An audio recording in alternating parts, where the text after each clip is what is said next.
Okay, real quick on the social media thing, guys. Yeah. Every week. If you also want to post it, you just hit accept. Cool. We're going to send it to you, not via email anymore. Right. And if you want to post it, you just hit accept. Yeah. And then it's just going to post right there. Great. And then, is everybody like that? Incredible. You're cool with that, JB? Yeah, that sounds really fun. Can we get to an all-new SmartLess now? Yeah. SmartLess.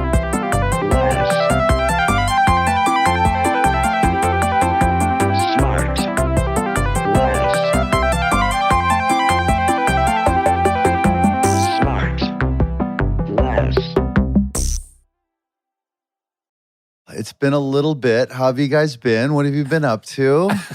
We just saw each other on the weekend at Sean's play. Yeah, Oh, that's very right. Nice. Yeah, That was that's fun, nice. Sean. Congrats. You're just such Thank you. You're such That's a very beauty. nice. You're That's very nice. such a talent. It's Thank you. Really, has it been, how many performances have you had since we saw you? Three more than when you saw. But and by the way, I have to say this. okay. Go ahead. First of all, We were the great. fact that you guys are great. The fact that you guys came out, you flew out just to see the show, Sure. meant the world to me. I love you guys. You are my family. We love you. And I love you too. And it just was a huge deal to me that you guys did that. So thank you very, very Really? much. I mean, Are you thank kidding? you. Well, Yeah. was it not, because, some people in the group had to evacuate their bowels before the start of the show. And so they wanted really? to use the restroom there. And so you What, upstairs, you mean? Oh, yeah. Oh, and right. so we're sitting there in the little, Don't say evacuate their bowel. Just say they wanted to use the restroom. Like, why they does it wanted have to to be make graphic? peepees. And so we're sitting there waiting for the people with the weak bladder, and out walks Sean to Yeah. talk to, I think, the director or something. Yeah. And you ran right into us, and I Yeah. saw on your face, like, oh, you saw someone before the show, kind of like a marriage. That's right. You know? That's right. And so did we screw things up? No, not would at all. you rather not have people that you know in the audience? No, I love it. You knew we were all gonna be there. I knew I was there. Yeah, but I didn't. I would have. It was no big deal because I saw you and I wanted to talk to all of you, obviously, because I hadn't Right. seen you in so long. But then I was like, oh, you know what? Let's just leave the facade up for a second, and then I'll talk to them after. Now, when you look out into the audience, which you do a lot, because listener, it is a one-man show and he is telling the audience a story. Can you not see any of our faces? Can't see anybody. I love Really? it. Yeah, because if I did, it'd make me nervous. But the lights are so bright, you can't see a foot in front of you. because you were looking right at me for a lot of the show, and I thought, Oh, well, really? Make sure I don't make any funny faces or throw them off, because I don't want you, forgetting your couldn't- lines. I mean, I I gotta can say see- that's classic you that you thought he was looking at Right? you. No, they're just looking right at me. He chose me to look at. I couldn't see anybody. Well, like when Jason, if you hear a new song in the radio, are you thinking like, how do they know that about me? Oh, they must be singing about me. Yeah, exactly. And how were we as an audience? Well, Fantastic. we'd like- Great show. Yeah, really good show. Do we laugh in all the right spots? You did. And I told you the night before, I'm glad you didn't come to opening night because the lights went out. Oh yeah, here's Sean. Yeah. Sean, do you have any funny theater stories? I mean, So the line that it went, I don't think I told you. The line that it went out on was, because I play these characters, but I also play the narrator. So sometimes you just deliver straight lines that narrate. And so one of the exposition lines that I narrated was, we walked to the Hudson River. And then I walked down stage and every light went out. Like you couldn't see your hand in front of your face.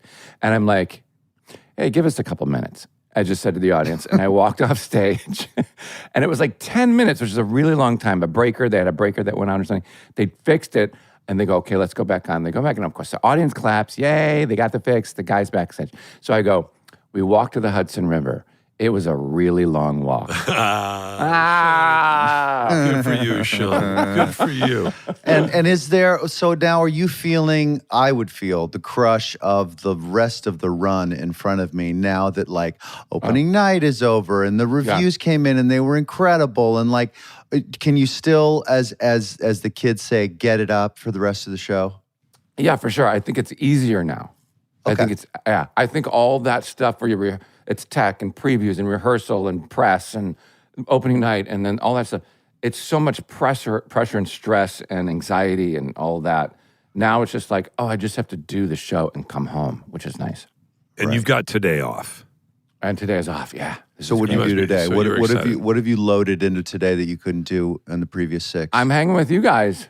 That's it, all And day. you're hanging with us and our special guest. Oh, that was really nice. Our special guest, yeah, and you'll like because we can talk about all these things. You can talk about theater. I bet you she's got some theater stories because she's done quite a bit of theater. Oh. And she's done quite a bit of film. And some award-winning television. Triple threat. She's the daughter of 2 writer-directors, Academy Award nominated. Her mom was nominated for Academy Award, I believe. Both her parents are writer-directors. She was born in New York, grew up in L.A. Her brother is an acclaimed actor. She has a new film coming out March 6th. Is this Maggie? That has an amazing Is it? called The Bride, starring Jesse Buckley, Christian Bale, and Penelope Cruz. It's Maggie Gyllenhaal. Yes, Shawnee. Shawnee got it. We have to establish a gift or a prize for whoever gets it. I know. Shawn's pretty good at it. Hi, Maggie. How about that? Hi, guys. Well, I got to Hi. say, that trailer, The Bride, looks effing fantastic. that looks I can't wait to see it. Thank you. Cannot wait. I can't wait either. I mean, this talk about just an absolutely star-studded cast. It's unbelievable, Maggie. Well, believable. I mean, She's believable, an incredible but director. Why of wouldn't course. they want to, I don't mean unbelievable in that what? way. I don't mean unbelievable in that way. I mean know, unbelievable how great it is. That's It what is. I mean. Truly. Yeah, amazing actors. Amazing. I know. Oh my God! All right. So when do we get to see this movie? And we're going to talk about the rest of your career. But when do we get to see this movie? When's it come out? March 6th. March 6th. Really soon. It's probably out now. The Bride. Yeah. So, all right, Maggie. All right, Maggie how are Gyllenhaal. you? This is I so mean, nice. Hi, guys. are you loving directing more than acting? I am, yeah. Yeah, I, right. Are I you really, more than acting? Tell me why. I mean, it's like really you are in charge of everything, which then means that you can make space for everyone else to offer what they want, express what they want. You're not, like when you're an actor and you're like, okay, I need to make sure that I just create the space for myself to get out the couple of things that are the most important things to me in case nobody lets me. You know that feeling? Like, you're just trying to figure out like how to just protect your little thing, which is the reason why you came to do it. When you're the director, you don't have to do that, first of all. And also, you don't have to make other people do that. You can just make it okay for them to feel free. Yeah. So you awesome must have. to I mean, see. obviously, as I pointed out, that you come by it quite honestly. Both your parents are directors and writers, and so did you. But then you've had such an acclaimed acting career before you directed your first piece. And did you know in the back of your mind, because it was just so there, that was your ultimate destination? Like, was acting a way of sort of getting there, or? I mean, first of all, my dad was a director growing up. My mom was a writer. She did direct a film, but it wasn't until I think she was 70. It was no like way. Wow. a total wild departure. That's cool. For her. I think she might be one of the only people to direct their first film as a grandmother. My mom. That's cool. I told your brother when he was on that I had dinner with your mom once years and years and years ago, and I was talking to her about writing, and it's the first time I ever heard anybody say the hardest part is starting Yeah. about writing. And I was like, oh, that blew my mind, because I was like, I tried to. I was like, I couldn't do it, but It's like exercising. Like just get your clothes on. If you have your exercise clothes on and you don't exercise, then you really fucked up. Sean, so exercising is this thing that people. Yeah. So what they You do. break a sweat. This is not for Tracy. This is for Sean. But you were asking me if I always wanted to be Yeah. a director. I don't think so. I think to be honest, I didn't even allow myself to fantasize or imagine that it was a possibility Really? for a long time. I mean, there weren't any other women doing it. I mean, there were, but I wasn't cool enough to know about like Agnes Varda when I was in high school, I mean, the people who were really doing great stuff on film were actresses, at least from my perspective. And I looked up to so many people who were, totally expressing themselves and being incredible, but I didn't see a lot of directors. And then I played a director on TV. I mean, I played a porn director on The Deuce. Yes, right. But I think that was actually sort of part of what, just imagining, fantasizing. It like allowed me to imagine it. So what was the first? I'm trying to think. The first thing that you directed, The Lost Daughter. Was The Lost Daughter. Yeah. Yeah, which was super well received, and so then, but that was only what, that was like 5 years ago, maybe, The Lost Daughter, right? 4 years ago. 4 or 5 years ago. 4 or 5 years ago. Yeah. So, but was there any time before? Was that really the first time that you allowed yourself to kind of contemplate doing it? You must have. I mean, you guys must know what I mean. Like, I sort of just was talking about this, like that feeling of like, how, it's almost like when you're a kid and you're like, if I had this job, I would never speak to someone like this, or I would never make them twist themselves into a pretzel to get this tiny thing, like cut this line or whatever. Right. And so I guess I imagined it in that level. Or even with writing, like I would cut chunks of dialogue or just kind of sneakily move a line. But no, I think really I just kind of went, all right, I'm going to try this. I did it. I wrote Lost Daughter also. And each step I thought, okay, I'm just going to take this step and we'll see how it feels. And then once I started doing it, I think I immediately just went, this is a way better job for me. Yeah. And what was that when you direct your first directing gig? What was the thing that you were overwhelmed with or scared about the most? Like before I did it? Like as you were prepping the film, like what was the most thing you were scared about?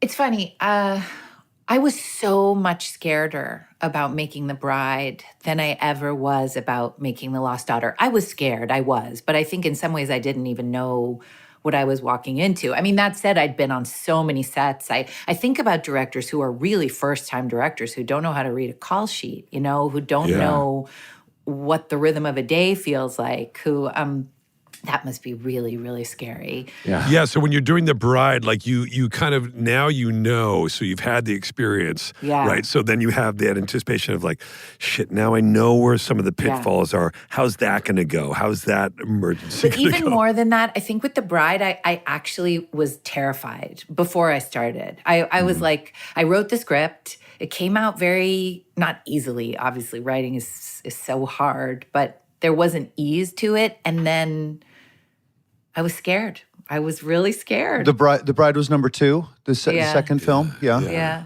And it's a significant jump forward as far as budget and scope and just basic responsibility. A big piece of Hollywood business too, and big huge stars, and that must have been sobering to say the least. Yeah. I mean, it's interesting. On set, even though it was, as you say, like the scope was just much bigger, it felt very similar to The Lost Daughter in terms of just workflow, how we did it. I didn't know that it would, and I think that's part of why I was scared. But once we got working, it was the same. And yet actually maybe even easier in some ways because the heads of every department were incredible. I mean, in Greece, and you had a longer schedule too, right? We had a longer schedule. I mean, like maybe even twice as long. I shot, not quite twice as long, but I shot The Lost Daughter in 26 days. Wow. So that was really quick. Wow. That's fast. But there was so much story and there was so much to do. It wasn't like we were hanging out eating sushi. We were really working on The Bride. We were like, down to the minute every day. And but I do think also like the bigger scope and the excellent crew. I mean, I had a great crew in Greece on The Lost Daughter, but they don't have a props master, for instance. They don't have someone who takes care of props. So I had a very important doll in that movie. I don't know if you guys saw it. And we had one doll. And it was like, it's just, it's sort of scrapping it together like as best we can. And we were not doing that on The Bride. We had great people. As an actor, as a great actor yourself, I'm assuming that your knowledge of being an actor affects the way in which you direct actors. And do you find yourself directing every actor as if that actor is you, or are you intuitive and you figure out a different way to direct different actors based on what you assume their needs are? You know, that's such an interesting question, actually. Thank you. When I started The Lost Daughter, I started with, I don't know, 8 days with Jessie Buckley. Yeah. Pretty much Jessie as the center of pretty much every scene. And I spoke to Jessie the way I would speak to myself, like the way I sort of wished someone would speak to me, you know? Yeah. And with Jessie, it just went in like water. And then I tried to talk to Olivia Colman that way. And she was like, what the fuck are you talking about? You know, she was like, what? And I really quickly, like on the job, had to realize, no, of course. Like, I can't talk to my husband the way I talk to Jessie either. He's also like, fuck off, what? You know, that was such a pleasure to me, actually. That was actually, I would say, one of my absolute favorite things about The Lost Daughter was learning, what language is it with this person? Like, and then bringing that to the bride. I mean, like, how does Penelope Cruz want to be talked to versus Annette Bening? Like, Annette, I realized I would get so excited by what she was doing. I would come to her with like 3 notes on top of each other, and she just would not have it. She wanted one at a time, and like, and made that very clear to me. Whereas, like, you know, Jessie just wants to sort of take it all in, and whatever sticks. And Peter just like, whoa. But that's a process that you learn as you go, right? Like it's something like you have to, like that first day, that first week, it's the personalities, and you're trying to figure out what that rhythm was. Like, Jay, what you were kind of saying, like how you have to, it's not that you're tailoring it, but you have to have a certain amount of EQ to be a really good director. I think that the really good ones have that understanding, as you pointed out, to go, oh, this person, you have to kind of read the room. Right? 100%. I think you do tailor it to each person. Like, and that interaction is one of my favorite things. And sometimes there's friction too. Like, but it's only natural that there will be moments. Yeah. We've all had them where somebody gives you a note or something, you go like, hey, you know, and you're just trying to, and sometimes it's necessary. Or sometimes you need friction in order to do whatever it is you need to do, and the director just has to just deal with that. Like, I remember, I won't say who, just so that because I love him, but there was an actor who yelled at me on The Lost Daughter, and none of us had been yelling at each other. Like, we were we were all in love. And I was sort of stunned for a second. And then I was like, oh, no, I've been him. I know, I get it. Okay, he just needs to like crack something a little bit. Just take it. Just take the smack and just keep going. That's your job. Like, a little taste of your own medicine. Keep going. And he's kind of just in character. And just trying to like break something, like just make something alive happen. You know, that's interesting you say that, because it is when you're in such an extreme sort of creative environment, and sometimes, as you say, sometimes that needs to happen. And I think that there are plenty of examples of people who are, especially historically, poorly behaved, who are really terrible to people and stuff. But there also is an area where there has to be that sort of friction where people do, and people will say like, oh, that's just Hollywood, and people are badly behaved. Like, no, this is like a really intense creative environment that also you're dealing with, where the currency is emotion. And people and human beings, and there's gonna be that, and sometimes that exists, right? Yeah. I think acting, having done it, listen, I think directing is a harder job, no question. But I think there's something about acting that is so precious, like beyond what anyone's doing, so vulnerable, so special. You know, I really do. I just think like, you know, you're putting yourself out there to be judged over and over and over again. Well, I was listening to them talking about your play, a one-man play. Man, that's hardcore. Yeah. So that's exhausting. Especially staring at Jason the whole time, evidently. Yeah, exactly. I tried not to blink, Shawnee. I'm so sorry. And we will be right back. And now back to the show. So when you talk about part of the actor's sort of high wire act and vulnerability is showing kind of what your version of this character is, and oftentimes this is for Tracy out there. Oftentimes an actor will get a part through an audition process, and through that audition process, you basically show the director, well, here's my version of the character, and if you want this version, go ahead and hire me. And then when I show up on the set, you'll know exactly what's coming. When you're dealing with big stars like the kind Maggie has in this film, they're not auditioning. So the first time Maggie's getting to see their version of these characters is kind of through the rehearsal process, which is kind of like a week or two out, and then just kind of around a table reading.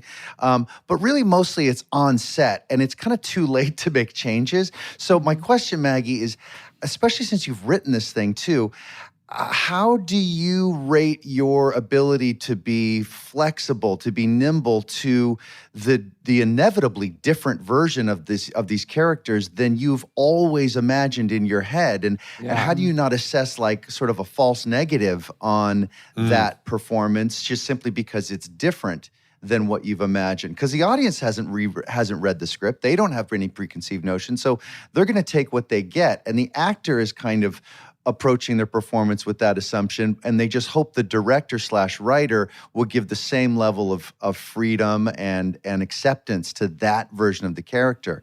Do you find yourself comfortable with that? Because that's hard. By the way, that's a really good question. The first 30 seconds of that was a great question. And the last 4 minutes. I apologize. Last 4 minutes were We'll trim insane. that. We'll trim it. We'll knock it down. I was actually riveted by everything. I was too. Actually, it's a really good question. Yeah, Jason, that is. I hate to admit it's a great question. I was like, yes, that I've always wanted to know that. Yeah. Well, this is like one of the reasons why I became a director, although we can talk about some of the other ones, but I think I've so often been the person who came to set with just a different take on something, not just to be contrarian or be different, but because it's me that's making it, and I'm different than what the director imagined when they were alone in their room. Right. And I've so many times thought, don't you want my mind too? Like, don't you want like my heart too? I don't want to be just a puppet. Like, isn't it going to be a better movie if like all of us actors and the DP and the designer, all put ourselves into it? And then yes, as the director, I mean, I would say this. I would say, yes, I feel very strongly that I'm trying not to push actors into doing something that I imagined when I was all by myself. And I don't do that, because it's just not my taste. It's just not what I like from them, which means that they surprise me all the time. That said, I think it's my job, if we're trying to walk a tightrope across the 2 hours of this movie, it's my job to both allow them sometimes, okay, look, we did a take where the whole second half of that, you were falling off the tightrope. I mean, I'm not going to say that to them, but I'm not going to use it, Sure. And yet, like, what it did was it got us to the next take where there was a laser beam focus or whatever, I mean, I think it's my job to then assess it and take care of it and really protect the things that are really special and beautiful. I mean, I think you can watch a movie, and let me say this. I think there's lots of really good actors. And I think there's a handful of really brilliant ones. Yeah, and agreed. Like you guys said, a lot of them are in my movie. Yeah. And so how do you make space for those really brilliant actors to not act like they're learning something or changing on film,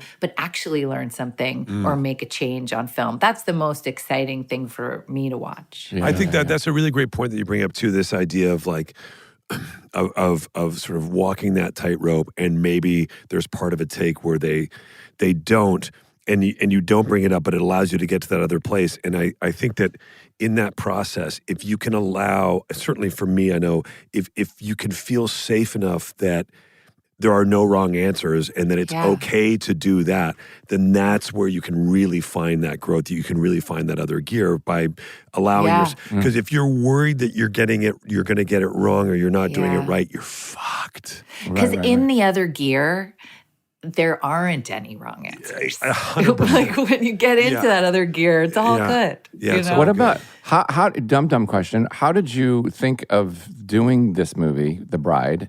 Where did the idea come from? Why did you want to do it? And isn't it kind of cool that Frankenstein just came out and then The Bride? I mean, it's so cool. Holy The shit, you're timing right. is That was a dumb question. You're so right. I just think that's so cool that's all happening at the same time. Yeah, were Me you aware? You too. must have been aware of that other movie. Guillermo's movie, yeah. And I'll answer the first part of the question first, which is I was at a party. I was thinking about what I wanted to do. You know, I was kind of knocking things around in my mind, just sort of more, just thinking about what was on the edges of my mind. It's kind of hard to explain, I guess, but even with acting, I don't know if you guys relate to this at all, but like the things that appeal to me are usually the things that are like right on the edge of what I've been thinking about. And then the making of the movie can be a way of kind of getting into some dangerous territory about what you don't know, you know? So I was thinking about, I don't know, what do I want to do next? And I saw this guy with a tattoo of the Bride of Frankenstein on his entire forearm. You know, the Elsa Lanchester electricity hair. Yeah. And I was like, oh yeah, wait, what is that?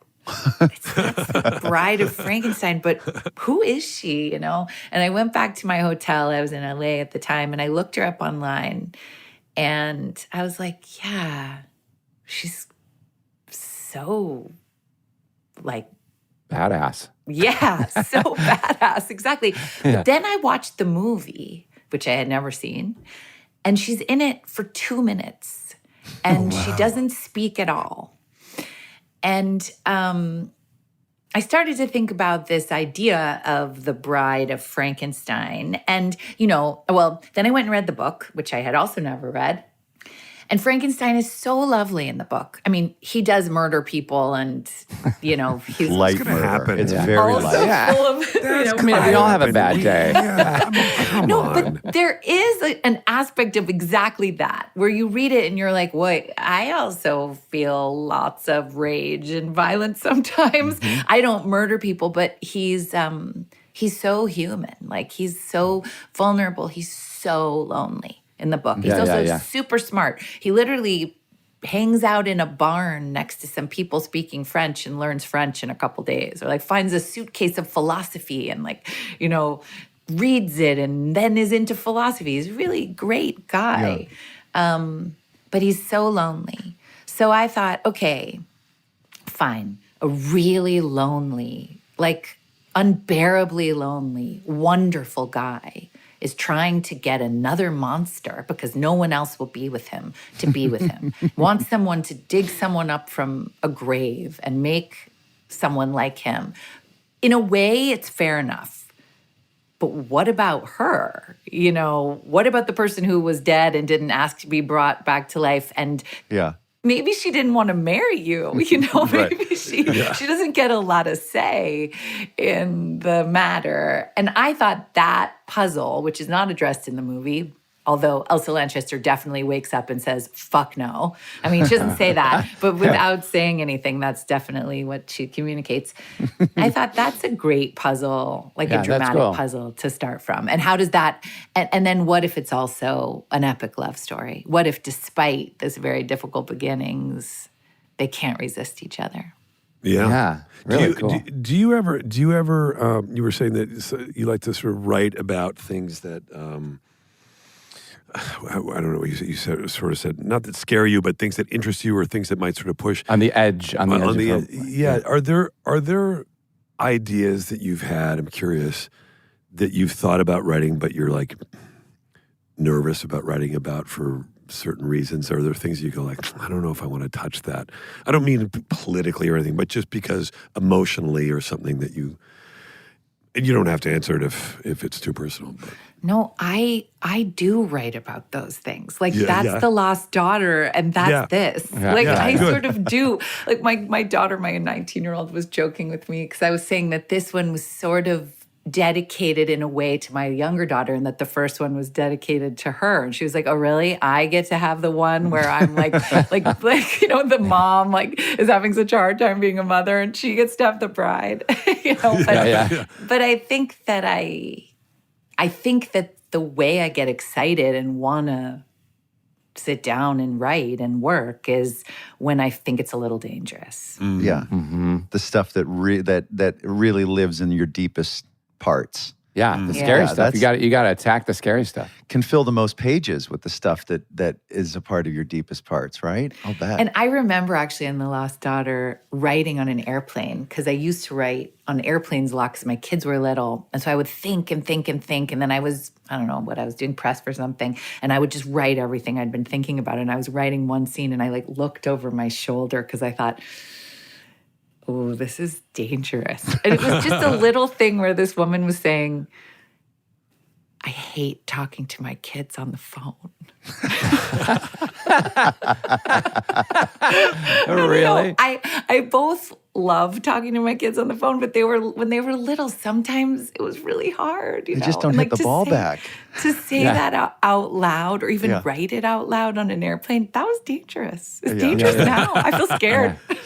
So your 19-year-old. Oh, you're going to get a lot of pushback, Maggie, on this. So your 19-year-old, does she have any interest in what you do? Or is there a completely different path? I don't think that she, at least at the moment, she doesn't seem like she wants to be a filmmaker, although she makes the greatest like iPhone little videos that she edits on the phone. Yeah. They're so funny.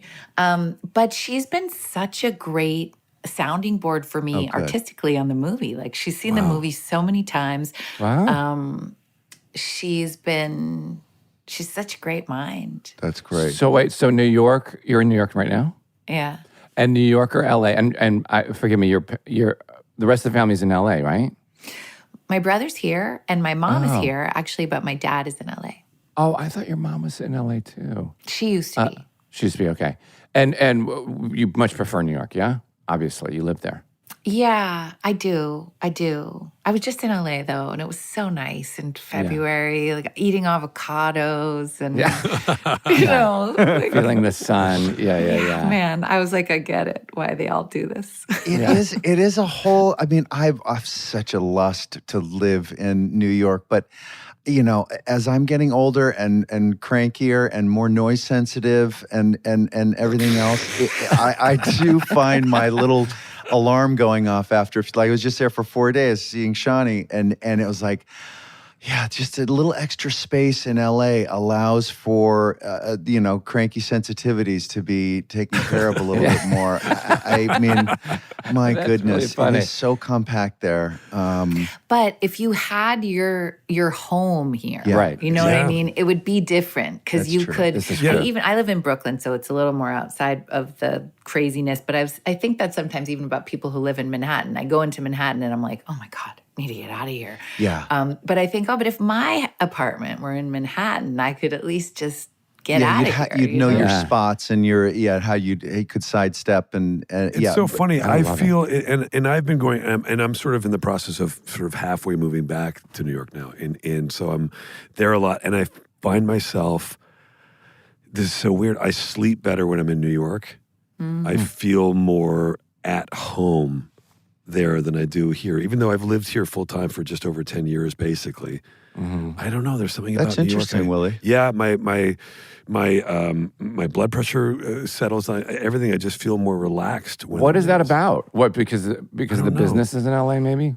No, I mean, I don't think business is everywhere. It's not really anywhere anymore. Yeah, that's true. But I just that's true. Feel like that's my place, and it's I just feel better. And so many of our friends are moving back to New York now too, which is.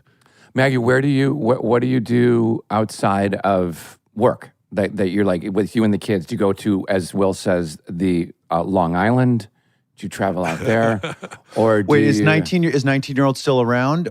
Is she going to school? No, she's in college. She's in college. Not in New York. Not in New York. No, okay. she's So I just have my 13-year-old here now. We have a house in Vermont. Oh, nice. Perfect. Way deep inside grandfathered into the National Forest. Amazing. Oh, But I that's will great. be honest with you and say that is really because of my husband, the great Peter Sarsgaard. Yeah, For Tracy, yeah. I love Vermont, but that's really Peter's place, and I'm kind of always wanting to, I'll go for a bit, but it's pretty hardcore. It's Isolating. It's very really in the middle of nowhere. We were stacking wood the other day, and Peter made me laugh. He was like, "Do you think this is what our friends imagine we do when we come here?" Hey, yeah. Stacking That is, wood. yes. Wait. So you're out there? Are you chopping the wood and stacking it?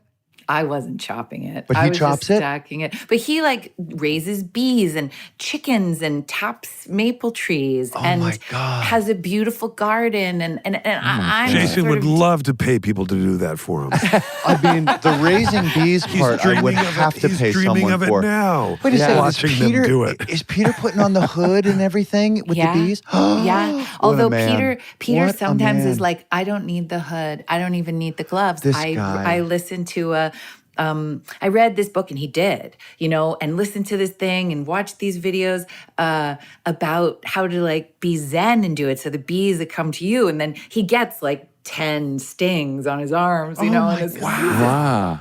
it's hot What a though. It is. stud You this can guy imagine. is. It's- He's I know. such a good actor, and now you're telling me he's got this move too? Beekeeper. He keeps bees. Yeah, Yeah. but I'll tell you this, just so you don't feel bad.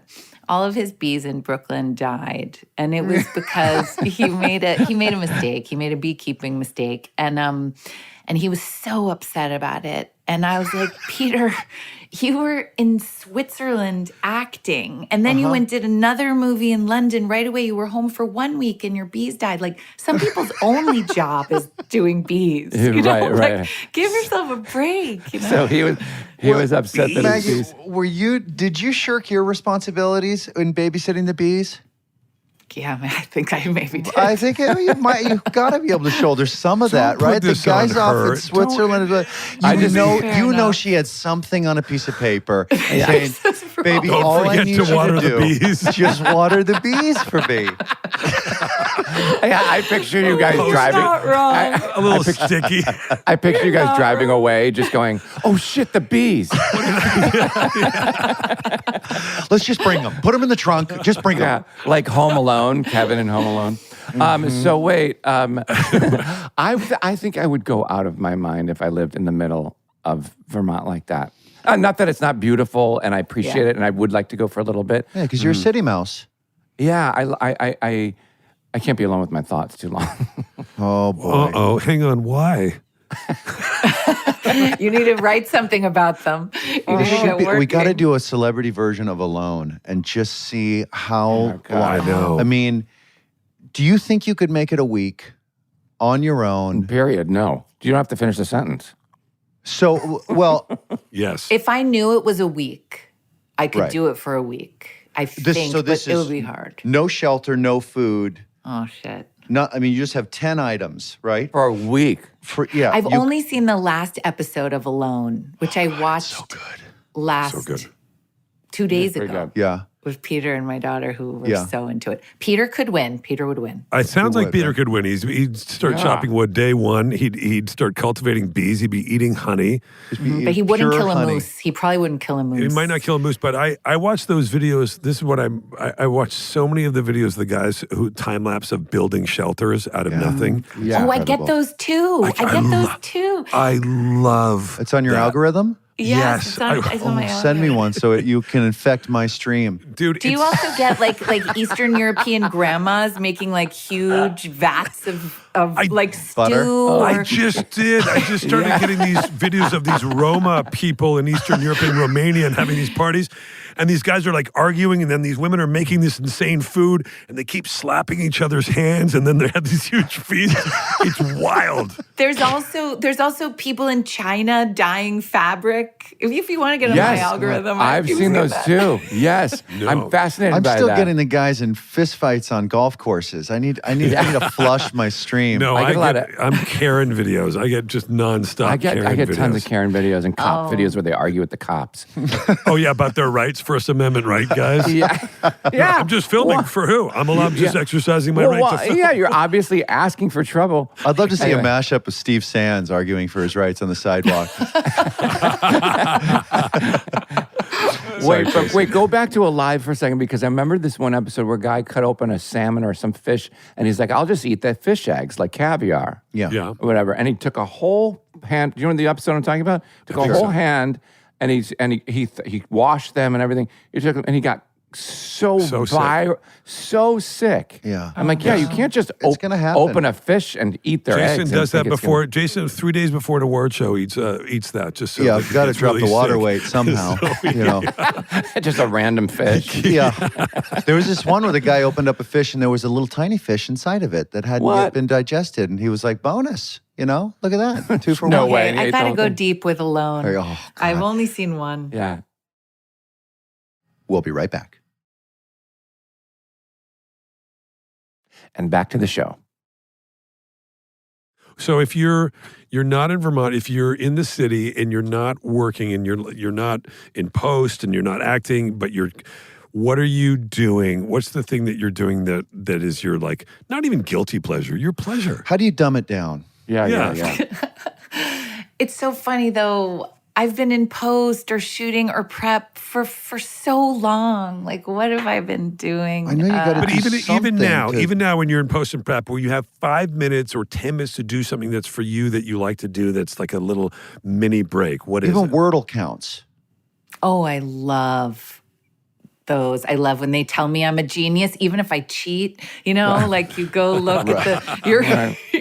You're How smart you're are on you? the- Oh, like the news quiz. I don't have that one. What's How that up one? to date are you with this week's news? You take one they of those have little that. quiz. They have the history one in the New York Times too, where it gives you a bunch of events and you have to place them on the timeline of when they occurred. Did Oh, this that's cool. I happen wanna do after that. this? Oh, It's cool. the Once a Willie week. does It's good on that. It's really I good. want to do It's that. really good. Maggie, do you do all the New York Times games, like the Yes, when I was connections cutting, I would basically be sitting behind my editor. For Tracy, you mean cutting the film?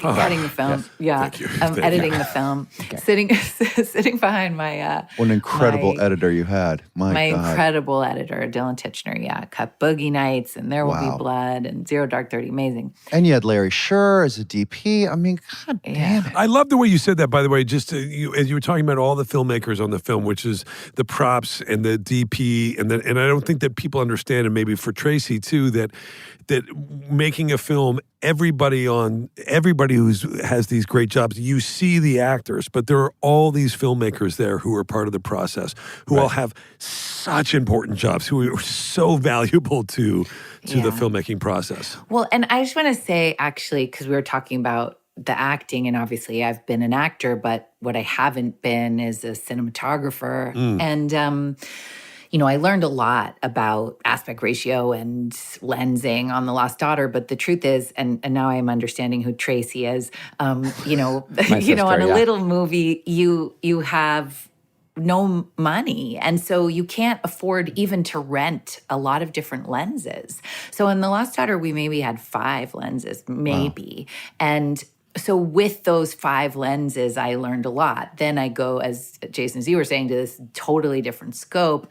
And I have cranes, techno cranes, shooting for IMAX, which is a very particular thing, which is not just a movie that will play in IMAX, but a movie that's designed to change aspect ratio, like to grow vertically for an IMAX audience. Wow. I didn't even know really what IMAX was when I started. And Larry Sher, who's my cinematographer, I felt like I came into this movie with a really clear, idea of what I wanted to say, and in a lot of ways also how I wanted to say it, even visually. But I I don't know. I felt like I took a master class with him. And I do feel like I finished the movie speaking a language that I didn't speak when I started the movie, which is maybe part of what was terrifying. Like if you have to learn, if you know, like I was saying about actually even watching good acting, like if you'd rather watch someone learn something for real on screen instead of fake like they're learning it, even if they fake it very well. I was actually learning as I was working. Which was incredible, like so exhilarating, but also. And did you guys jump on the shot deck is such an incredible asset for folks. You know, to like you can do. He's cultivated all of these images from all these films that a quick reference point for you as you guys were devising the look of the film. Did you guys spend some time on shot deck? Well, like if we say we're saying, okay, there's a big, the movie has almost like a Bonnie and Clyde aspect of lovers on the run, and so there's a lot of stuff in a car, and we were talking about different ways of shooting in the car, and we were, for example, say talking about Thelma and Louise, Ridley Scott, lots of long lenses, totally different way of shooting than we were shooting because they were actually in that location shooting, probably with an array of cameras, both far away on really long lenses and then close around the car. Different than the way we did it, but I loved the aesthetic of that movie. I found I really love long lensing. Yeah. My editor was joking with me that I should be a bird watcher. And then what about designing just the overall world of it too with your production designer, Karen Murphy? What an incredible talent she is too. Great. Like, how did you start at a because world building, like, it's like filling a blank page as a writer, I would imagine. It can be anything. And where did you start? What sort of aesthetic did you start in? Was there like a book or photography or something, or did she bring ideas? Or the movie is set in 1936. Which was somewhat random. Like I originally said it when I was writing just post-Civil War because so many people had died. This is a movie about people coming back from the dead. So I was kind of thinking about when were the times when the veil between the living and the dead felt the thinnest. Yeah. So I was thinking about a post-Civil War. So many people died. So many children died in childbirth. And there was this job then I had been learning about for something else, of a spiritualist, which was almost always a woman. And it was like as ubiquitous as a therapist, was someone who spoke to the dead for you. And I started out setting it then because I thought that was kind of an interesting time to be dealing with people brought back from the dead. And then I realized that Frankenstein, my Frank, I don't call him Frankenstein's monster because he would never call himself that, So Frank was so lonely that maybe his primary relationship was with a movie star who didn't know about him, of course, but that he could go sit in a theater and watch this movie star. And also in a dark movie theater, his ugly face, his scarred up face wouldn't be so, scary to people. So then I thought, okay, I have to set it in a time when there are movies, and it shifted to 1936. Also because the movies then are so much about fantasy. And my movie is actually a lot about kind of breaking down the fantasy and what does a real love affair look like and what does a real man look like, woman look, what is the reality versus the fantasy. But still, 1936, which I think is beautiful, but it was never really 1936. It was always 1936 sort of by way of 1981 downtown New York. Really? By way of right now. So if that's the directive for Karen, it's a tough one. It's something that you haven't seen before. Yeah, but that's cool though. I love that idea. That's cool. So it sort of blends today's aesthetic with 81's aesthetic with 1936? Yeah, as well? kind of. I mean, it is technically 1936, but it's a different world. As you say, world building, which is actually something I'm really interested in. That term, which I had actually never heard before I went to work on this movie, which at least in my mind really refers to VFX, visual effects. And something usually completely non-existent, right? Like superhero stuff. Like Lord of the Rings or whatever. This isn't, you're saying. There's definite, tangible, relatable recognizable elements. But, I mean, here's something I've been thinking a lot about. So few women have gotten a chance to get our hands on some of these tools. Yeah. Like shooting 4 IMAX with a changing aspect ratio, like world building. I mean, there are some, but just not very many. And I somehow feel like the way that it's been done before is in a language that doesn't totally resonate with me. So, world building could mean we're shooting underneath like that, what would it be? The West Side Highway up in New York, like has like an overpass if you're up on 125th Street with beautiful, beautiful like arches. We shot there. But if you look to the right, in reality, there's like a big ad for whatever, something from Now and the rest of the highway and all this modern stuff. So you can create whatever you want in the rest of that frame. Right. And it was interesting because when we first started working on that frame, it was like a celebration of VFX. It was like we was pan over to show the whole world and look what we did with our VFX. Right. And that's just not, I don't like that. Right. I'm like, I just want to be in the movie. I want to be in the world. I don't need to show you how expensive the VFX were. I have a different, I'm really interested in world building. I'm really interested in that idea. I really think probably the next thing I do will incorporate that, some kind of imaginary world. That's great. I love that.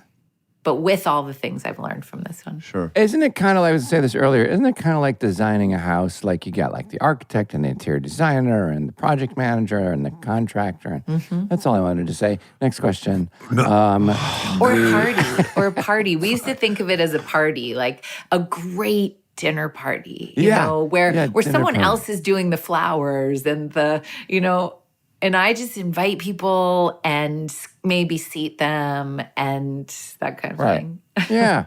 Everybody's got a placard. Oh, sorry, Sean. Did you want to take a snack break? I'm sorry. I got an apple slice. I mean, just sort of drop in a kind of a non sequitur and then just pop an apple in your mouth. Like, what do you the fuck do you think is going on here, man? I didn't have anything. Taking up Maggie's time. We're taking up Maggie's time. Just wait 5 more minutes. You could go get your snack on. Yeah. I didn't have anything else to follow up with.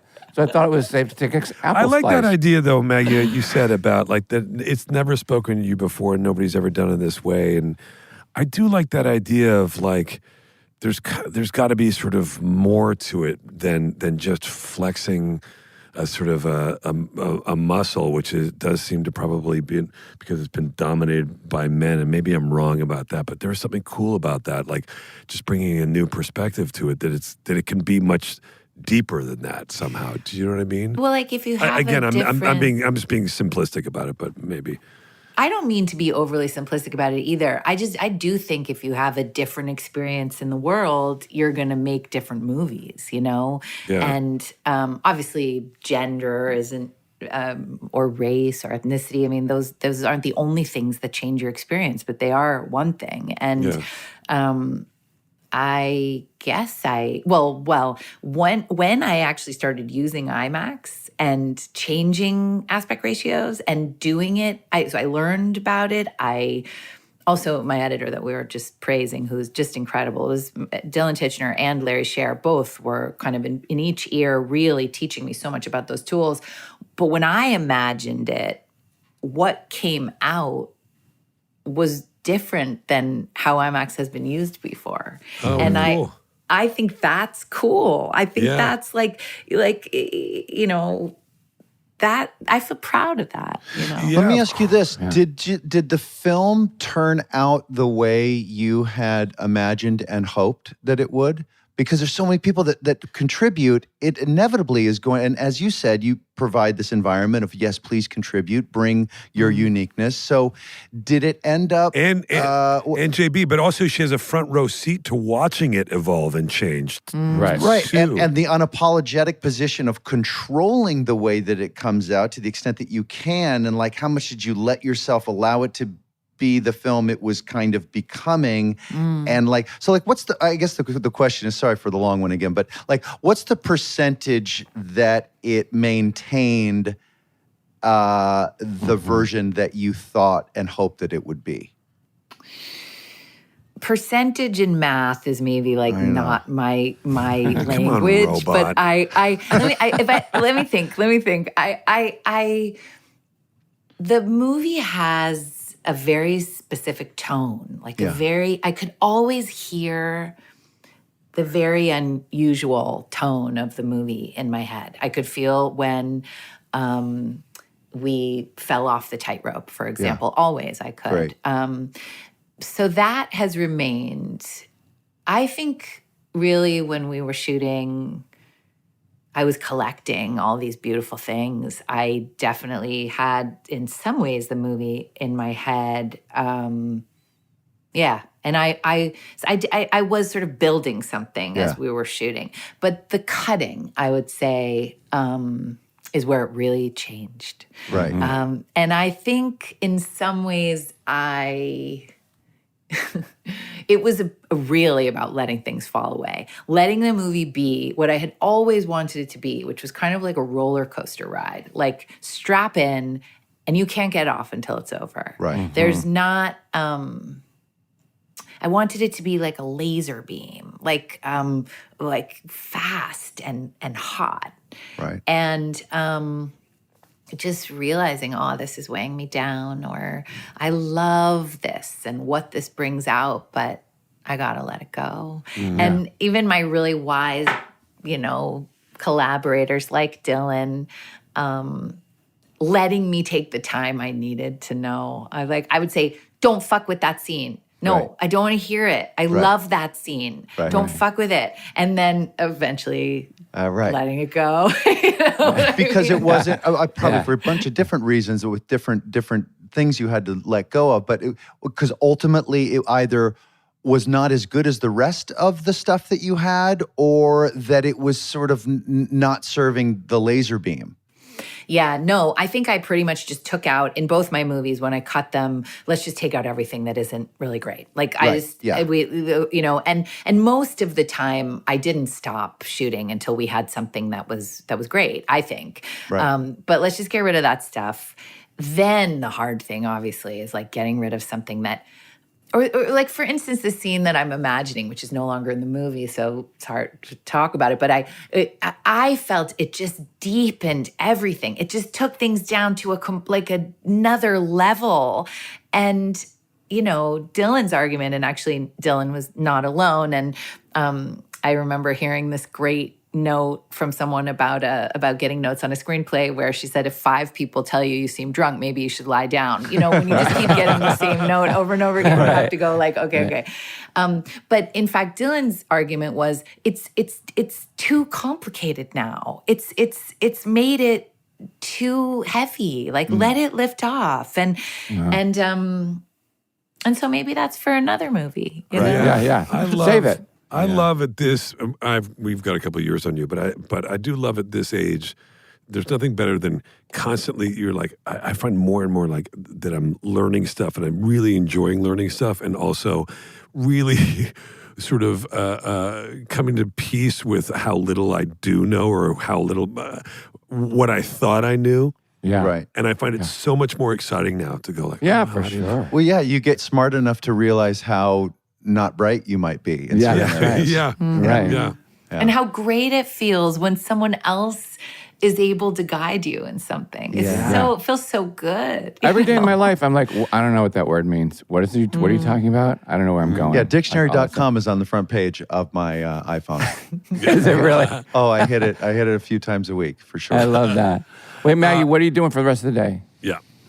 Tell him you're busy. Tell him you're busy. Tell him you're busy. I'm so busy. I'm so busy. Just around the corner. Dangerously close to you. We could get a cupcake, whatever you want to get. Yeah. I want to go see Wuthering Heights. Oh yeah. Okay, I I'll think be I there. might go Tomorrow. try to do that. Oh, yeah. I can't wait. Yeah, I can't- I'm really curious. I can't wait to see your movie. film. Yeah. Maggie. I know. I We can't can't. wait. March My God. 6th, it may be already out. We don't know how this works, but we are really excited to see The Bride. Maggie, it's such a treat to have you on. And then I want to see It the was next so one and the great. next one and the next one and the next one. Keep Yeah. jamming. Yeah. You're just Very, doing very cool. Amazing, It looks so good. Amazing stuff. Thanks, It really guys. Say hi to Peter. Say hi to Jake, please. I will. This was such a nice talk. Thank you, Maggie. Yeah, thank you for doing Great this. to see you, the great I'll Maggie see you around Gyllenhaal. town, Maggie. Uh-oh. Sean, we are. Run, I'm going to come Maggie, see your run. play. Look Okay, straight come at on. Let's play. Let's play. Thank you. Come. Bye. Bye, Maggie. All right, Bye, see you, honey. guys. Bye. Thanks, Maggie. Bye. Bye. Oh, that's very exciting. It That's is. a Good guest. Great guest there, Willie. I'm Yeah. so excited to see her film and truly all the rest that she's going to do. She seems to just really She's just, have I it. know. I mean, just so good in I mean, what a everything. massive acting career. I know. You're like, what? Sorry, what'd you say, Sean? Sorry. Why couldn't you take it? You were the one who was about to say something, and you had the control to wait I on know. taking the bite. You could have not put it in. I know. It must be that's good. why- What is it? It's just an apple. It's just an apple. He just discovered fruit. He's just discovered it. So I do want It to give keeps him. that darn scurvy away. I know. I mean, Scurvy. she's been in so many good movies as She's an had actor. this huge acting career. Yeah. She does this turn, and this movie looks She writes massive. The Lost Daughter, nominated for an Academy Award for The Lost Daughter. Yeah. And now this she movie makes- looks huge. Has This worked she- with all these great directors. Think about all the ones that she's been able to learn from, to cherry pick from, too. I know. We got to send her our headshots. I You know? Yeah. I maybe did a scene with her in a movie, in a low budget movie years ago, 20 years ago. And she hasn't called you yet. She didn't bring it up. No, Yeah. she didn't bring it up. I didn't want to bring it up either. We had a scene together. Yeah. She's such a talent. Well, I'm so excited for The Bride, and I'm so excited for you guys. Oh, You know, well, I feel like you guys have a bright future. thank you. Yeah, Thank you. both- Thank you. Thanks for having us today. Listen, it's been so much fun to have Did you get have any- fans on. If you have any questions you forgot to ask us, you've got our email. Yeah, you could do follow-ups. We'll do a follow up and let you guys have a listen before we put it out. Oh, Yeah, great. you know- Yeah, there's a you know what I couple of mean? things I'm a little nervous about that I'd love to get another listen to. Sure, So, of course. yeah, But you know I what? Even if you appreciate say something wrong, I think that people are willing to let bygones be it. Beautiful. Oh, incredible. Cue the music. Boom, boom, no, no, no, boom, boom, boom, boom, Smart. Less. Smart. Less.